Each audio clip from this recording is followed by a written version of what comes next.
próximo expositor es que lo conozco demasiado, porque él, y tenemos un conocimiento recíproco, y él también me conoce mucho, porque él hizo tanto su doctorado, tesis de doctorado, para obtener el grado de doctorado en ecología y biología evolutiva, en el laboratorio que yo dirijo, y también hizo su postdoctorado en este mismo laboratorio. Entonces podría referirme a una infinidad de aspectos de nuestro conferencista, pero voy a escoger necesariamente algunas, y de manera muy breve. Como en los funerales, ¿me entienden? Que uno habla ciertas cosas, no se puede extender demasiado. Entonces, pero en los funerales de antes, eso sí, porque los de ahora son mucho más íntimos, en fin. Bueno, pero lo que podría referirles es que él durante todo este tiempo no tuvo una conducta así de aceptación y de congeniar necesariamente con todo lo que se hacía en el laboratorio, sino que desarrolló una visión crítica también muy importante. Y entonces a él le pareció que habíamos algunos ahí que tal vez nos interesaba mucho la diversidad, y nos dispersábamos en estudiar distintas cosas. Entonces él esgrimió la bandera de concentrarse en una especie de modelo, no porque sea un buen modelo para entender cosas médicas, ¿no?, sino un buen modelo de sí misma, diría yo, y analizarla entonces de todos los puntos de vista posibles, con las distintas técnicas, en todos sus aspectos, para tener una comprensión vasta y a la vez intensiva y profunda de lo que significa una especie determinada que está comunicándose en su medio ambiente, que se le pueden también someter a condiciones de laboratorio, y ver en estos asuntos de la comunicación tanto cuáles son las complejidades del emisor, como las del receptor, como de las conductas, como del medio ambiente. Y entonces, así, él quiso analizar o conducir su investigación de todos los puntos de vista posibles, concentrado en una, y también con todos los eventuales acoples y desacoples posibles, que ha sido el título que ha escogido para esta presentación. Así que con mucho agrado dejo a Nelson Velázquez, al doctor Nelson Velázquez, con todos los acoples y desacoples que él se encuentra desarrollando en su laboratorio en la Universidad Católica del Maule, donde ha desarrollado esta línea y cuenta ya con discípulos que han hecho contribuciones muy significativas a la biología de la comunicación animal. Así que muchas gracias, Nelson. Muchísimas gracias a usted, profesor Pena, por esa presentación. Efectivamente, podríamos revelar muchas cosas académicas, por sobre todas las cosas, de manera mutua, por supuesto. Así que, en honor al tiempo y a la charla misma, voy a compartir pantalla mejor.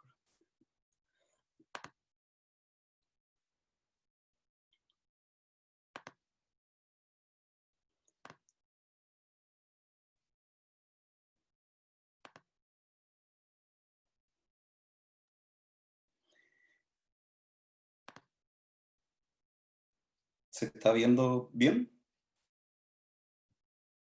Sí. Súper.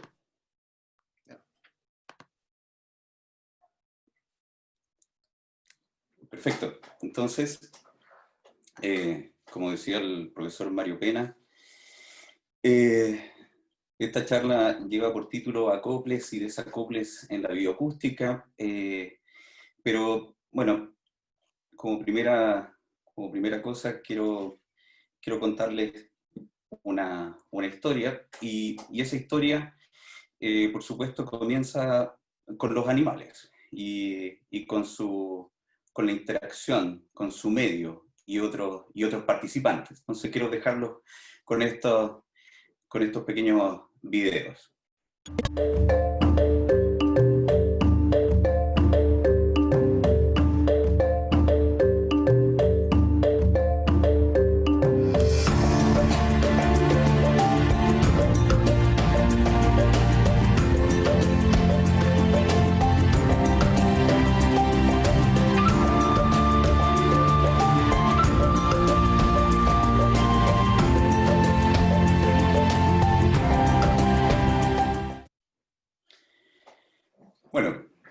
evidentemente dan ganas de seguir viendo estos videos.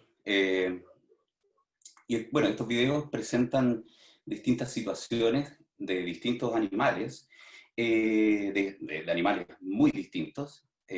Sin embargo, tienen todos estos ciertos factores comunes, estas situaciones. Tanto las aves del paraíso, las abejas, las suricatas y también las hormigas, tienen factores comunes, precisamente en lo que están llevando a cabo. Y lo que tienen en común es lo que se muestra en esta diapositiva, y que es que estas especies se están comunicando. Y como probablemente muchos de nosotros en nuestra etapa escolar, vimos que la comunicación incluía ciertos elementos, ciertos componentes que se relacionaban de cierta manera. Esos componentes son los emisores, los receptores, una señal que viaja desde el emisor hasta el receptor, y todo esto ocurre en un escenario que por supuesto interactúa también con estos actores. Sin embargo, en los humanos es bastante fácil entender este sistema de comunicación y saber que un humano se está comunicando con otro humano, dado que este receptor nos puede decir que está recibiendo esa señal, la está entendiendo, y por lo tanto se produce este proceso comunicativo. Sin embargo, en los animales no es posible tener esa acción declarativa de que este receptor está recibiendo esa señal. Por lo tanto, los investigadores, nosotros, o cualquier persona que ve estas situaciones, debe necesariamente ver, escuchar o percibir que debe haber un cambio conductual en el receptor para que exista este proceso comunicativo en los animales. Ahora bien, también los investigadores y otros actores, como los canales de televisión de animales, bueno, se han encargado de decir que en este proceso comunicativo en que esta señal llega al receptor, debe existir un acoplamiento óptimo entre las señales que salen del emisor y las estructuras sensoriales de los receptores. Es casi, o se planteaba como un modelo de llave de cerradura, en que esta llave debe encajar exactamente en la cerradura para producir un efecto. Sin embargo, este personaje, Charles Darwin, se encargó de decirnos que las variaciones, tanto intraespecíficas, es decir, dentro de una especie o entre especies, son muy relevantes para producir o que se llevara a cabo este proceso de selección natural que lo hizo tan famoso. Estas variaciones que se producen entre individuos también pueden pueden existir entre individuos de la misma especie, lo que se llama la variación intraespecífica, y también pueden ser a nivel de las estructuras receptoras. Aquí se muestra una figura en donde se ve en rojo lo que podría ser la variación de las señales, por ejemplo, la variación de los cantos o la variación de los olores en una especie, y en la misma especie también se muestra en azul lo que podría ser la variación de las estructuras receptoras, la sensibilidad auditiva, por ejemplo. Y podemos ver que estas dos variaciones, en algunos casos, como se decía antes, puede tener un acoplamiento óptimo, como se muestra en esa figura. Sin embargo, en otras situaciones, este acople no necesariamente es tan óptimo como se planteaba. Si esto lo llevamos a una escala geográfica, podemos ver que considerando una sola especie, y si tomamos en cuenta dos poblaciones de esa misma especie, una población 1 y una población 2, cada una puede tener animales que estén comunicándose dentro de cada una de esas poblaciones.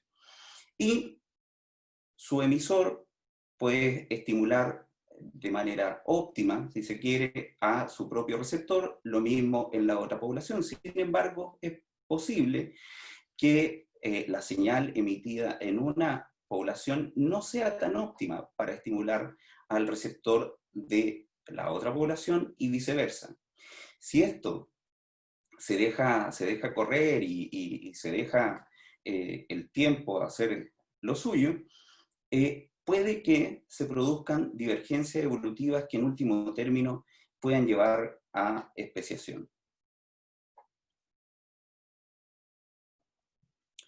Es por ello que, bueno, como decía el profesor Mario Pena, elegí para hacer estos estudios y ver cuán acoplado o desacoplado podía estar una señal con su ambiente o con los receptores.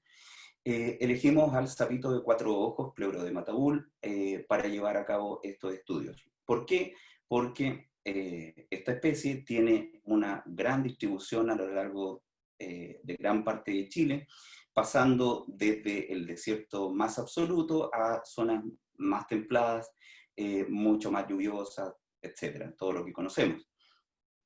Les quiero mostrar cómo canta esta especie de sapito. Probablemente muchos de ustedes la han escuchado y se confunde algunas veces con grillos, pero no, es el sapito de 4 ojos. Es un canto pulsado, que cada uno de estos pulsitos que se muestra en la figura, si es que uno los amplía, tiene estas modulaciones intrapulso y tiene una frecuencia dominante bastante marcada.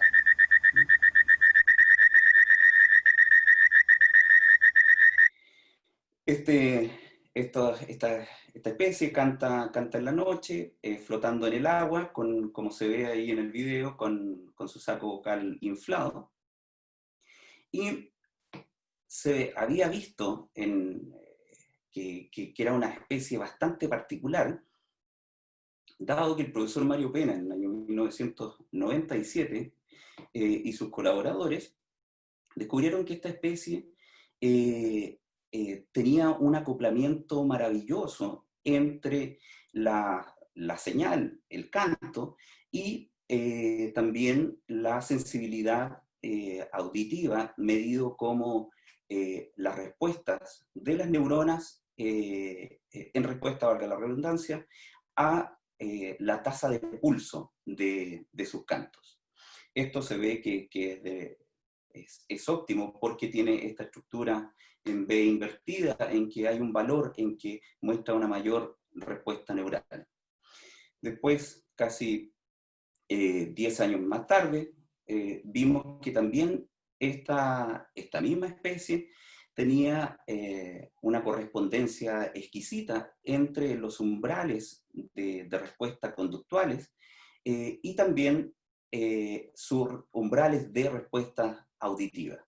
Entonces, se ve que hasta esa fecha, Pleurodema tabul tiene un acoplamiento extraordinario entre sus señales y sus estructuras sensoriales, los receptores. Sin embargo, estos estudios fueron hechos solamente con una población de esta especie, que se muestra ahí con un punto rojo en el mapa de Chile, pero no sabíamos qué pasa con esta especie en el resto de su distribución geográfica.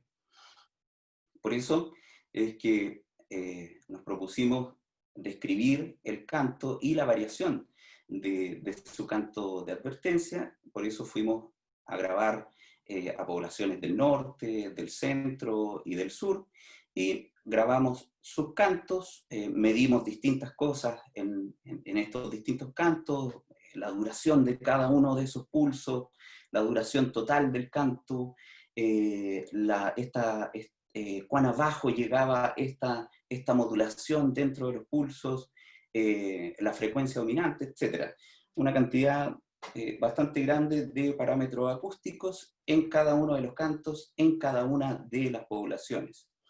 Y haciendo aquí una maquinaria estadística, un análisis discriminante, podemos ver que efectivamente los cantos del norte, del centro y del sur son distintos. Y este análisis nos permite acceder a cuán distintos son. Pudiendo tener cantos tipo norte, cantos tipo centro y cantos tipo sur, lo cual también correspondía con análisis genéticos que se habían llevado a cabo en esta especie. Entonces nos preguntamos a qué se deben estas diferencias en las señales. Y bueno, nos fuimos a estudiar, evidentemente, las estructuras que producen los cantos, es decir, las laringes. Para eso hicimos cortes histológicos de las laringes de individuos de las distintas poblaciones, cortes histológicos que, bueno, después se sacan fotografías, luego en el computador uno dibuja cada uno de los músculos y cartílagos que componen estas laringes, y luego, a partir de esos dibujos, uno toma cada uno de estos cortes y reconstruye tridimensionalmente la laringe, por lo tanto puede calcular cosas de esas laringes, puede calcular volúmenes, etcétera, muchas cosas. Y quedan estructuras similares a esta que se muestra en esta diapositiva. Entonces, vemos que las laringes son bastante distintas en el norte, en el centro y en el sur. Tienen, por supuesto, todos sus músculos, todos sus cartílagos, pero el tamaño y también la distribución de estos músculos y cartílagos es bastante distinto entre las poblaciones. ¿Por qué digo que hay un acople entre las laringes, que son las estructuras emisoras? ¿Por qué? Porque los distintos volúmenes de los distintos músculos de estas laringes pueden dar cuenta de las diferencias de los cantos que ya habíamos observado en el estudio anterior. Entonces hay un acople entre el emisor y las señales que se producen. Pero queríamos ver qué pasaba con esta variación en los cantos y cómo les resultaba a las hembras escuchar estos distintos cantos. Por lo tanto, construimos cantos sintéticos, como les decía, tipo norte, tipo centro y tipo sur, y queríamos saber si es que a las hembras del norte, por ejemplo, les daba lo mismo escuchar un canto de un macho del norte, de sus propias poblaciones, o también les gustaba un canto de las poblaciones del sur. Para eso, como les decía, construimos estos cantos sintéticos y nos dirigimos nuevamente a el norte, el centro y el sur, construimos estas arenas experimentales y por un parlante emitíamos el canto local, por ejemplo, del norte, y por el otro parlante emitíamos el canto de otra localidad, por ejemplo, del centro. Aquí hay un video en que aquí hay un parlante, y aquí a este otro lado también hay otro parlante. Aquí este puntito que se ve es una hembra, y se emiten cantos alternados por estos dos parlantes.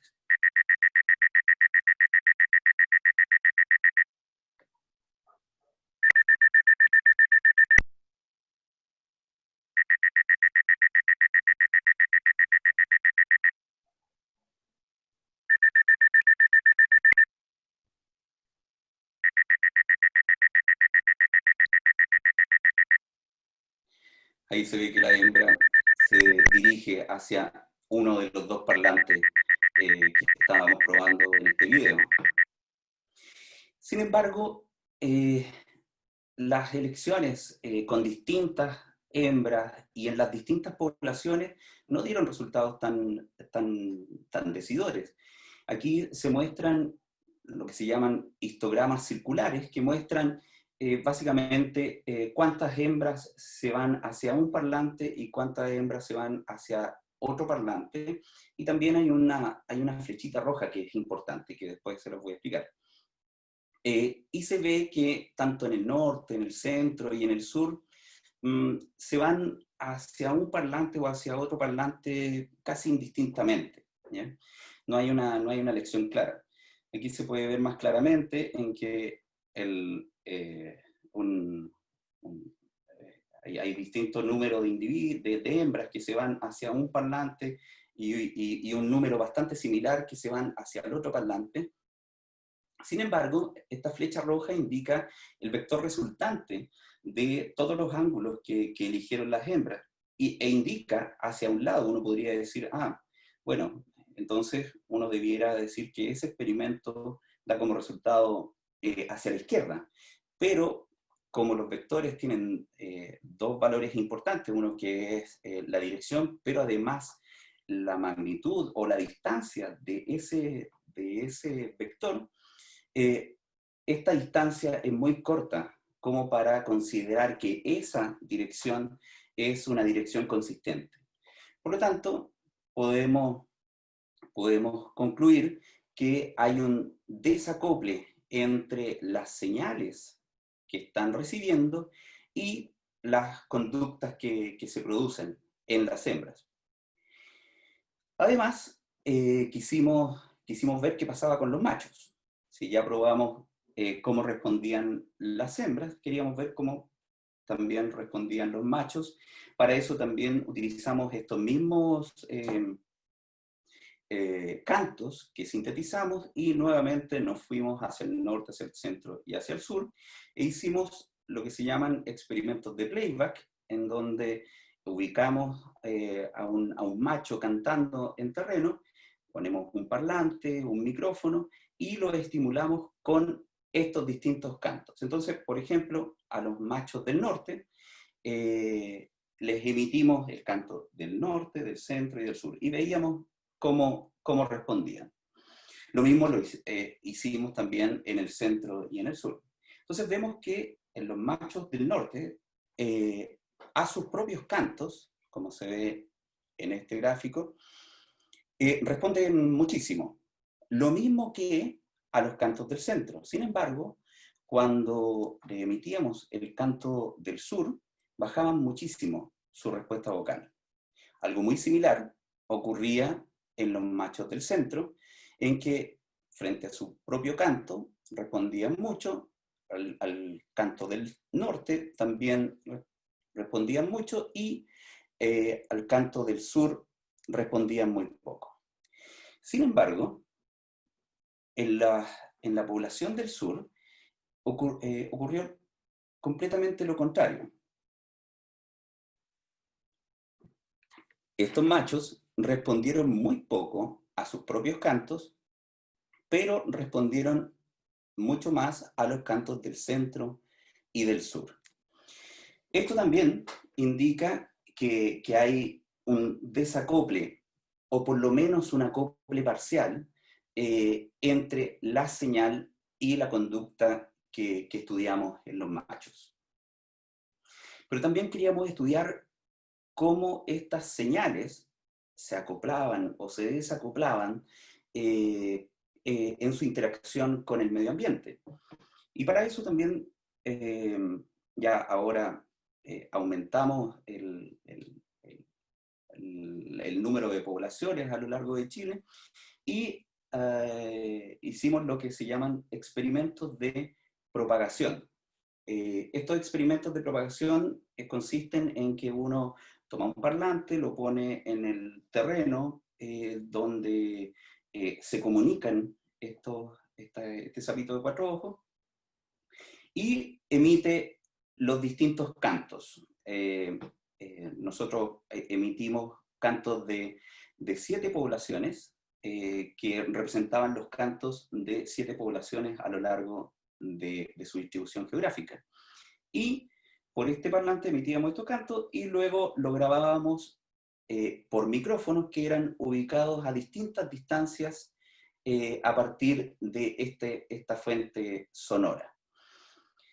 Lo que uno puede visualizar al grabar estos cantos es que se ve algo similar a lo que se muestra en esta figura, en que la amplitud va disminuyendo a medida que uno se va alejando de la fuente sonora.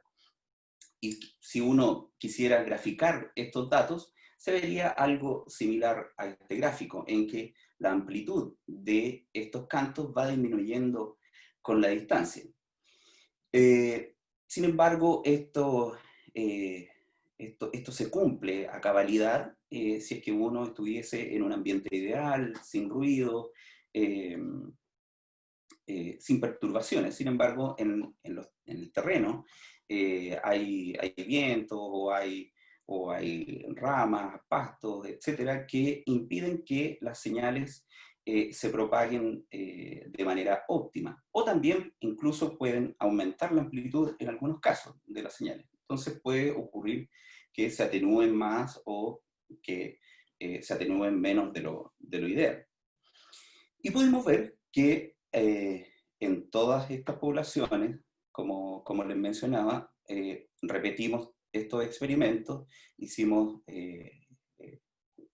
estos experimentos de propagación, emitiendo todos estos cantos que representan las poblaciones que están marcadas aquí a la izquierda, y nuestros resultados indicaron que estas poblaciones del norte se propagaban muy mal, tanto en su propio ambiente como en el ambiente del sur. Sin embargo, estas poblaciones del sur se propagaban muy bien, tanto en sus propias localidades como en las localidades del norte. Esto indica que también hay un desacople entre estas señales emitidas por los receptores y los ambientes donde son emitidas. Entonces, para concluir, quería mencionar que los sistemas de comunicación, particularmente el sistema de comunicación acústico, tiene estos componentes y estas relaciones entre ellos. Sin embargo, no necesariamente, como se creía antes, existe un acople óptimo entre las estructuras emisoras, en las señales que se emiten, las estructuras receptoras y los ambientes en los cuales se desenvuelve todo este sistema de comunicación. Sin embargo, eso no es malo que sea de esa forma, sino que yo pienso que esto abre ciertas oportunidades para que se produzca evolución de las especies debido a esta variación geográfica que eventualmente se puede producir en estos sistemas de comunicación. Esas variaciones que pueden existir en estos sistemas de comunicación en distintas zonas geográficas pueden ser una puerta para que se produzca evolución biológica. Y por último, quiero agradecer a las personas que componen el Laboratorio de Comunicación Animal, Fernanda, José, Valentina, Javier, Carlos, Rodrigo, que están desarrollando distintas investigaciones, cada uno de ellos, y también a las otras personas que han participado en las distintas investigaciones que les mostré ahora. Y quería dejarlos invitados para que visiten nuestra página web, animalcomlab.com, y ahí habrán más detalles sobre todas estas investigaciones que les mostré. Así que muchas gracias y quedo atento a consultas.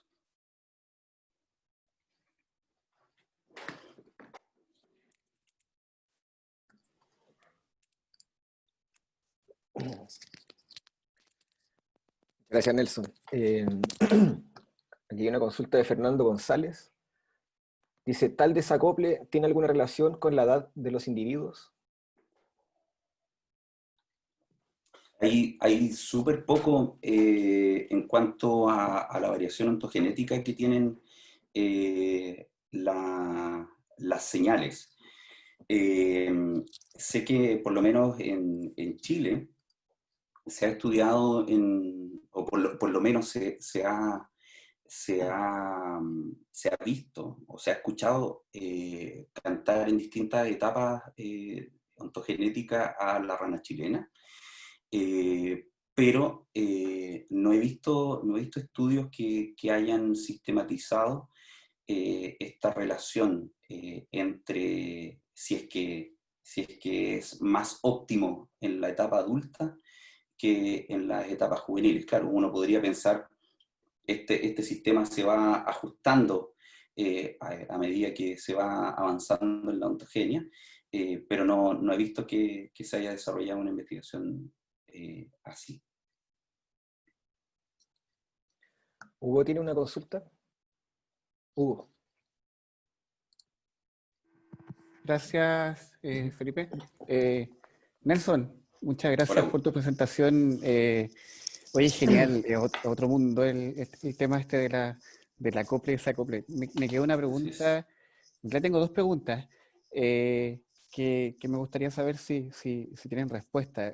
Encontré súper interesante el gráfico que pusiste de reconocimiento, cuando está norte con el centro y el sur, y que no reconocían a la del sur. Como que la del sur era como un sapito extraño. ¿Qué sabes tú si hay estudios a lo mejor de estructuración genética poblacional que hagan que probablemente las especies del sur estén más lejanas genéticamente que las del norte?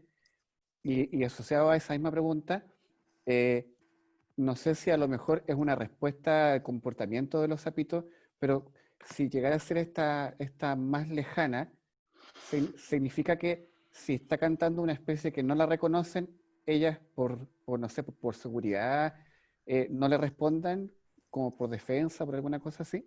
Esas son mis preguntas. Mira, es bien intrigante esta especie porque desde papers de los años 70 es que debido a que tiene una distribución tan amplia a lo largo de Chile, pasa por distintos ambientes. Por tanto, uno podría pensar que ya podrían ser especies distintas. Desde esos años, Dullman y Veloso ya planteaba que habían 3 grupos genéticos dentro de esta especie. Y después, en los 90, y nosotros también hicimos análisis genético, y efectivamente existen estos 3 grupos genéticos, ¿ya? Y que coinciden, como decía en la presentación, coinciden con estos grupos bioacústicos, norte, centro y sur, donde el grupo norte y el grupo centro son mucho más cercanos y dejan como un grupo aparte al grupo del sur, ¿ya? Sin embargo, las distancias genéticas calculadas no dan como para considerarlos especies distintas. Entonces, se podría pensar que son grupos genéticos que podrían estar en vías de especiación. Y por eso es que es tan relevante esto de estudiar las conductas reproductivas o de comunicación entre machos y hembras. De hecho, nosotros proponemos que, debido a que las hembras no son selectivas a los cantos de las distintas poblaciones, la selección intersexual no participaría en este proceso, sino que podría ser un proceso guiado por selección intersexual. Y la otra pregunta es, ¿por qué responden distintos los del sur? Mira, te quiero compartir porque lo tenía preparado, por supuesto.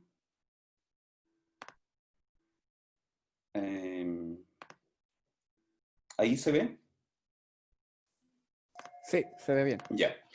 Mira, en realidad esto era un estudio más grande en donde se tenían estos cantos sintéticos que representaban al norte, al centro y al sur. Pero además, dentro de cada población, hicimos variaciones de estos cantos sintéticos, en donde podíamos variar la frecuencia del canto, también variamos la tasa de los pulsos, incluyendo más o menos pulsos dentro de un canto, pero también variamos dentro de estos pulsitos, variábamos cuán cercanos a cero llegaban estas modulaciones, ¿ya?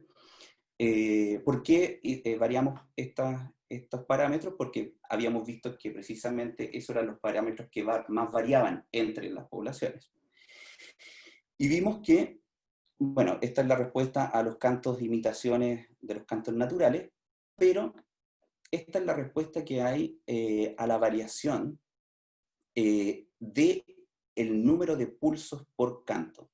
Si te fijas, aquí los machos casi no responden a esa variación en esos pulsos. Aquí tampoco es significativa la variación. Sin embargo, en los del sur, sí responden más a medida que uno les aumenta el número de pulsos. Y es precisamente, y por eso es que lo dejo aquí en negro, es precisamente la característica del canto que hay en los del norte y en los del centro. Los del norte y del centro son cantos que tienen mucho más pulsos. Y precisamente, variando ese parámetro, se ve que a los machos del sur responden más a medida que aumenta el número de pulsos. Y por otro lado, vemos que variando este parámetro de profundidad que yo te decía al final de la figura anterior, del pulso, vemos que los cantos los machos del norte son muy sensibles a variaciones en este parámetro de la profundidad de la modulación. Lo mismo que los machos del centro. Sin embargo, los del sur casi no muestran diferencias cuando uno varía este parámetro. Entonces, al parecer los del sur, disculpa, y precisamente el canto del sur es el que tiene menor modulación. Por lo tanto, por eso es que los machos del norte y del centro bajan su actividad vocal cuando yo les emito el canto del sur. Y es porque son sensibles a este parámetro. Entonces, los machos del norte y del sur son sensibles a este parámetro de profundidad de la modulación. En cambio, los del sur son más sensibles al número de pulsos de los cantos. Entonces, esa es la explicación de por qué estos machos del sur responden distinto. Gracias, Nelson. Súper interesante y gracias por la extendida respuesta. Ok. Francisco Monsalve te felicita y consulta si el desacople es perjudicial para la interacción entre macho y hembra. Hola Francisco, gracias por la pregunta. No, para nada es perjudicial. De hecho, las hembras, por ejemplo, al darles lo mismo, el tipo de canto que reciben, porque recordemos que en estos experimentos de fonotaxi les daba lo mismo un canto del norte, un canto del sur, el que uno le presentara. Por lo tanto, va a elegir a un macho o a otro, independiente de esas características del canto. Entonces se van a seguir reproduciendo o sea, de igual manera, no es para nada perjudicial. Esaú Villarreal consulta, ¿han evaluado la atenuación en la parte frecuencial en la propagación de los sonidos de ranas? Sin duda, algunos de los factores como temperatura y humedad ambiental juegan un papel importante en la propagación. Ajá. De hecho, este esquema que armé con los experimentos de propagación es una caricatura de en realidad lo que ocurre. Nosotros analizamos la propagación y la degradación temporal de los cantos con la distancia, y también la degradación espectral. A través hicimos cross-correlogramas entre la primera distancia y las otras distintas distancias. Y se ve que en estos dos parámetros precisamente los cantos de las poblaciones del sur se degradan menos, tanto temporalmente como espectralmente, a lo largo de toda la distribución de pleurodema, y las poblaciones del norte se degradan mucho más, tanto temporalmente como espectralmente, en prácticamente toda la distribución de pleurodema. Javier Palma tiene una consulta. Sí, muchas gracias nuevamente por la presentación, estuvo muy buena. Mi pregunta es, ¿por qué mostraste, Nelson, que existía una diferenciación sumamente notable en las laringes de estas especies, ya sea por distribución geográfica? Mi pregunta es con respecto al sistema auditivo. ¿Hay diferencias en los oídos de estos animalitos y si además existe dimorfismo entre machos y hembras? No sé, y quiero saberlo. La verdad es una investigación que tenemos pendiente hace mucho tiempo. De hecho, era una de las ideas que tenía en mi tesis doctoral, pero no la pude llevar a cabo.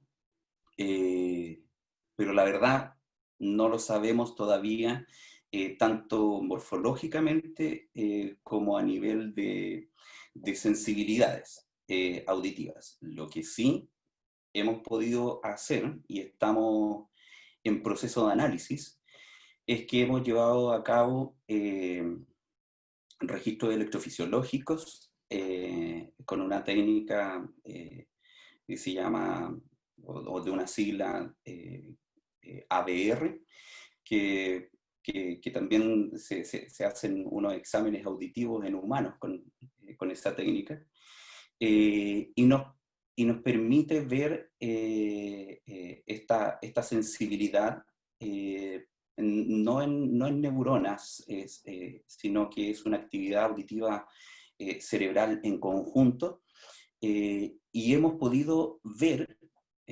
muy a grosso modo, que hay diferencias en las respuestas de las distintas poblaciones.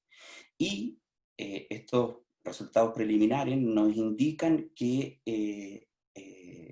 estas respuestas, estos ABRs, podrían dar cuenta también de estas diferencias en los cantos y de las distintas respuestas de los machos. Es decir, que los machos del sur no son no responden tanto en cuanto a ABR a sus propios cantos, pero responden mucho más a los cantos del norte.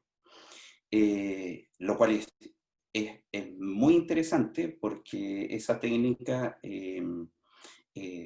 nos permite acceder a la sensibilidad auditiva, pero principalmente periférica.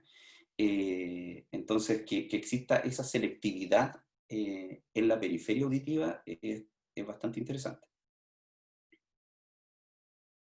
Gracias. Ok, gracias. Yo tengo una pregunta, Nelson. Ujú. Porque en el fondo estas señales tipo, ¿cierto?, que tú mostraste, están hechas con las medias poblacionales. Sí. Sí. O sea, hay una corrección. Hay una corrección por temperatura. Ya. Se consideró tanto la temperatura como factores morfológicos. Y se corrigió por eso. La pregunta era si, en el fondo, alguna de esas variantes, que son por zona, ¿cierto?, por grandes poblaciones, están contenidas en la variación poblacional de una de las poblaciones. ¿Se entiende? Por ejemplo, si en el fondo No. la señal del centro, el tipo promedio, ¿cierto?, que tú hiciste, está dentro contenido, por ejemplo, en la variación poblacional que hay en el norte. Ah, Porque en el fondo eso igual podría si tener es que que ver, se quizás, solapan al menos esa, quizás no es la media, sino, por ejemplo, hacia la escuela de Ya. la distribución, por ejemplo. Entonces podría ser Ajá. que respondan o no, porque quizás una de esas variantes está contenida dentro de las posibles señales que ellos escucharían. No sé. Como por ejemplo en las respuestas de las hembras, Mm. decís tú. Sí, sí, definitivamente están dentro de la variación de las distintas poblaciones. A ver, por ejemplo, en respecto de la frecuencia dominante, los del norte y del sur tienen frecuencias un poco más bajas que las del centro. Están alrededor de los 1800, 1900 Hz. En cambio, la del centro está alrededor de los 2100 Hz. Sin embargo, por supuesto, hay una variación dentro de cada zona y que podría estar, como tú decís, dado que está contenida esa variación dentro de esas zonas, las hembras podrían estar respondiendo a cada uno de sus cantos. Por lo tanto, evidentemente el experimento que se viene es hacer un barrido dentro de cada zona, barriendo con esos distintos parámetros. Claro, que igual Pero claro, no lo hemos hecho. porque igual se espera que haya Pero ahí sí, cierto... Ujú. sí me parece importante señalarlo, es que por lo menos hay un estudiante en la Universidad de Concepción, Rodrigo Yáñez, que está interesado en estudiar esta variación intrapoblacional y que eventualmente a futuro se puede interesar en hacer estos experimentos de fonotaxis plasmando estas variaciones intrapoblacionales. Entretenidos experimentos. Sí. Así que bueno, nosotros lo hicimos con Eupsophus rosius y encontramos que la hembra igual preferían las frecuencias más bajas. Mm. Sí. Y en los machos, de hecho, no encontramos que hayan como tendencia fonotáctica. Así que fue algo diferente. Pero lo hicimos dentro de una pura Claro. población. Sí. Ya, a ver. Fernando González te consulta: ¿las diferencias vocales en tus diferentes poblaciones no podría ser también un resultado o estar asociado del tipo de hábitat donde vive? A ver, de nuevo, por favor. Releva, ¿no? Sí. Las diferencias vocales en tus diferentes poblaciones no podría ser también un resultado o estar asociado del tipo de hábitat donde viven. Es que precisamente eso era lo que pensábamos nosotros, porque, claro, uno va al norte y donde encuentra este sapito de cuatro ojos son principalmente lagunas y yo pensé, bueno, son lagunas como espejo, por lo tanto, debieran tener menos interferencia para la propagación del sonido. En cambio, en el sur, uno lo encuentra en una diversidad mayor de ambientes. Por lo tanto, podría estar asociado también al ambiente donde se propagan estos sonidos. Pero vemos que haciendo estos experimentos de propagación no se asocian perfectamente con los ambientes locales. Uno esperaría, como dice la hipótesis de adaptación acústica de Morton, que los cantos locales se propaguen mejor en sus propios ambientes. Pero no nos dio esto. Nos dio que había este acoplamiento, que se cumplía esta hipótesis de Morton solamente en los cantos del sur. Pero también se propagan estos cantos del sur bastante bien en el norte. Entonces, no existe este acoplamiento con el medio ambiente y los cantos.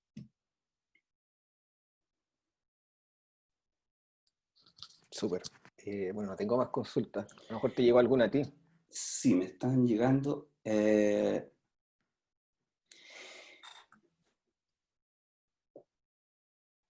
Sebastián pregunta, ¿el clima de los lugares mencionados afecta al canto de los sapitos?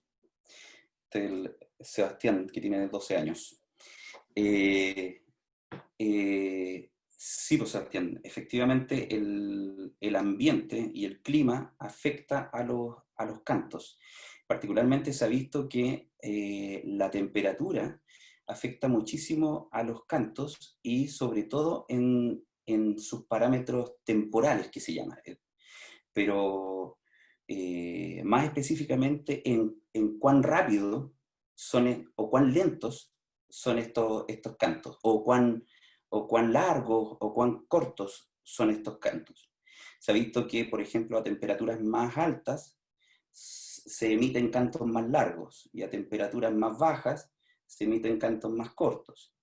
Pero el problema es que, y eso es también lo que habíamos pensado, que bueno, esto se va a asociar muchísimo con la temperatura, dado que el Pleurodema taul está en el desierto, que todos sabemos que es muy caluroso, y también está en el sur, que las temperaturas también son muy bajas. Sin embargo, estos sapitos cantan de noche. Por lo tanto, en el norte, la temperatura en la noche baja muchísimo. Y baja a niveles muy cercanos a los que hay en el sur. Por lo tanto, la temperatura a los cuales ellos están expuestos al momento de cantar es más o menos la misma, tanto en el norte como en el sur. Por lo tanto, claro, la temperatura puede influir en la vida de los anfibios, pero particularmente en esta especie no influye tanto en la diferencia de los cantos.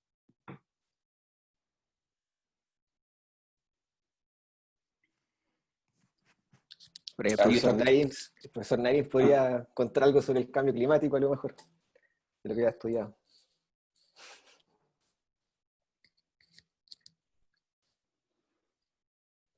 Fantástica la presentación, Nelson. Y tenía varias preguntas, pero ya son contestadas, porque iba a preguntar sobre la distorsión. Me diste la amplitud, cómo cambia con la distancia, pero pensé también, o podría ser interesante mirar cómo cambia la distorsión, cómo distorsiona la señal con la distancia, pero lo hiciste con la correlación cruzada, está perfecto. Eso fue mi primera pregunta, pero después voy a mandarte un email con otras cositas que estoy pensando.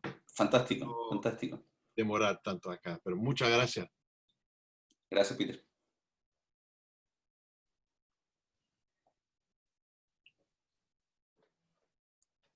No sé si hay más consultas. Yo no tengo más acá. A ver, déjame. Claudio Maldonado pregunta, en los lugares que realizaron los estudios, ¿cuántas especies de anfibios se encontraban en dichos ecosistemas? ¿Y qué tanto afectan a la comunicación de esta especie en particular? Lo digo por la cantidad de especies presentes en su casa.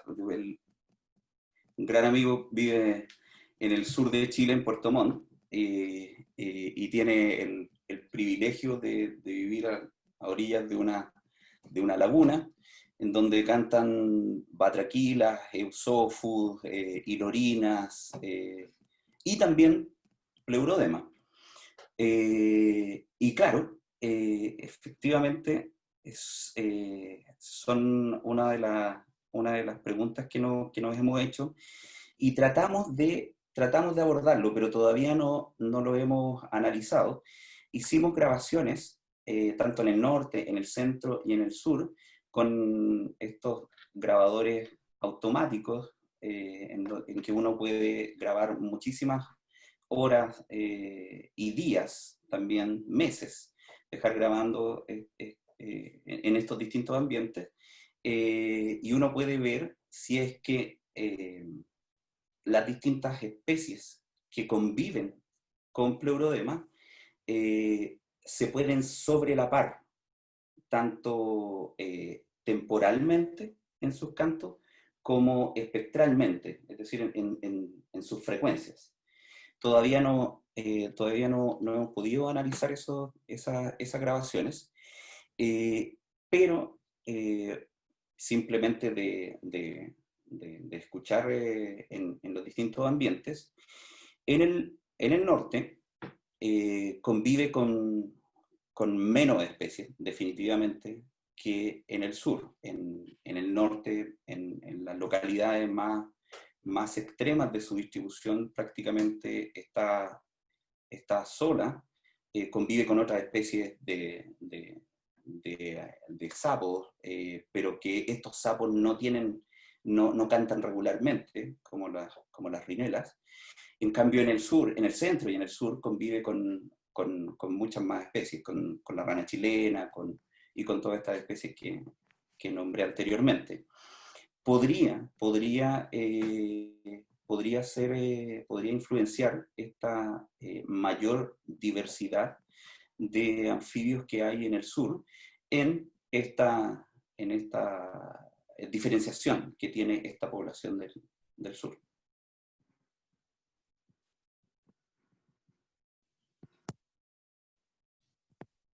Oye, yo tengo un par de preguntas sencillas, pero parece que no llegó el mensaje mío. Adelante, profesor. Primero, no sé si tú lo dijiste, pero no me queda claro a mí, en el caso en que tú veías machos, cómo respondían machos a machos de otras áreas. ¿Cuál es la respuesta del macho? Porque yo tengo claro la respuesta de la hembra. La hembra va hacia el canto del macho. Pero ¿cuál es la respuesta del macho cuando otro macho canta? Ahí. Con canto, también. Ellos responden vocalizando. Pueden haber otras conductas, movimientos, dirigirse hacia ciertos lugares, etcétera, pero nuestra aproximación para tomar la respuesta de los machos es a partir de sus cantos, de sus respuestas vocales. Ya. Entonces lo que yo mostré en los gráficos eran respuestas vocales. Ya, o sea, no hay una respuesta de agresividad, por ejemplo, o algo así. Hay respuestas agresivas, pero nosotros no las hemos medido. En general, bien en general, los machos compiten entre ellos a través del canto y pueden llegar a interacciones agresivas entre ellos. Saltan arriba y se chocan. En esta especie yo también lo he visto, en que estas interacciones vocales son tales que llegan a contactos físicos, pero no lo hemos caracterizado. Ya. Y otra consulta, tú dijiste algo de esto, pero en el caso en que en los diferentes áreas la propagación era diferente, ¿eso dependía fundamentalmente de la frecuencia? ¿Que frecuencias, por ejemplo, más altas fueran más atenuadas o algo así, o no? ¿De qué dependía fundamentalmente en el canto? ¿Qué es lo que cambiaba fundamentalmente en la atenuación? Cambia ¿Todas las amplitudes? lo que pasa es que nosotros medimos, por ejemplo, dos tipos de degradaciones, una degradación temporal y una espectral. ¿Y cómo medimos eso? Si nos acordamos, dentro de cada pulso habían modulaciones intrapulsos. Entonces nosotros medíamos cuánto disminuían estas modulaciones a medida que uno avanzaba en distancia. Esa era un tipo de degradación que nosotros medíamos. Y la otra degradación era esta degradación espectral, que era cuánto disminuían las distintas frecuencias también con la distancia. Si que uno toma todo esto y trata de sacar alguna conclusión respecto de cuáles son, si depende de la frecuencia o no, es bien difícil hacerlo, porque vimos que los cantos del norte, que tienen más o menos frecuencias similares a los del sur, se propagan muy mal en cualquier lado. Sin embargo, los del sur se propagan muy bien tanto en el norte como en el sur. Pero sí hay diferencias entre los cantos del norte y del sur respecto de este parámetro de la profundidad de la modulación intrapulso. Yeah. Entonces, uno podría deducir que, tal vez por ahí es la explicación, que cantos que tienen menor profundidad de modulación se propagan mejor en cualquier ambiente. Y cantos que tienen estas mayores profundidades de modulación se propagan, no se propagan tan bien en cualquier ambiente. Muchas gracias. Muy interesante tu charla en todo caso. Gracias, profesor.